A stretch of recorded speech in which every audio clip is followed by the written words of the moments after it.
Hast du schon einmal darüber nachgedacht, wie der schönste Shader in Minecraft aussieht? Denn ich habe das Gefühl, ich habe ihn gefunden. Der Complementary Unbound Shader.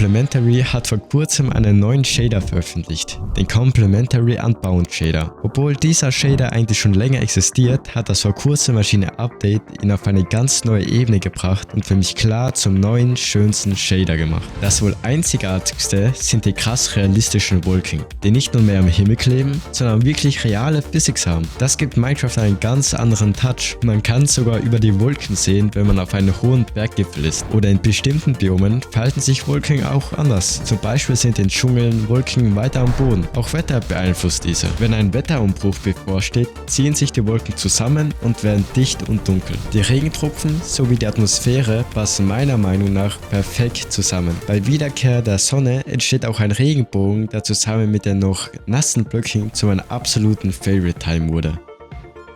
Natürlich gibt es auch wieder crazy Lichtstrahlen, die durch den Nebel scheinen. Diese wurden realistischer gemacht und man kann sich wirklich nicht satt sehen. Allgemein, die Farbeinstellungen und das Licht sind nochmals verbessert worden als die in den schon krassen Complementary V4.7 Shader. Grundsätzlich ist der Unbound Shader eine Mischung aus bisschen mehr Realismus und den älteren, verträumteren Complementary Shadern. Für mich ist genau diese Farbkombination in keinem Shader besser als wie in diesem. In der Nacht gibt es natürlich auch jede Menge Sterne und Galaxien zu betrachten und in Schneebiomen sieht man auch die Aurora. Auch die Reflexionen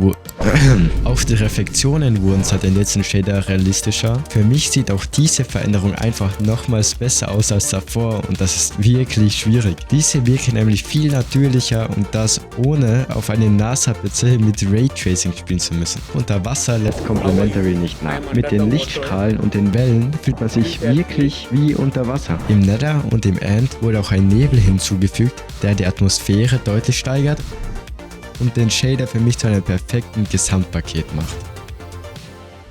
Der Shader hat auch unzählige Einstellmöglichkeiten. Theoretisch kann man einen ganz anderen Shader daraus machen. Du kannst bei vielen Einstellungen zwischen den Reimagined und den Unbound Shader auswählen.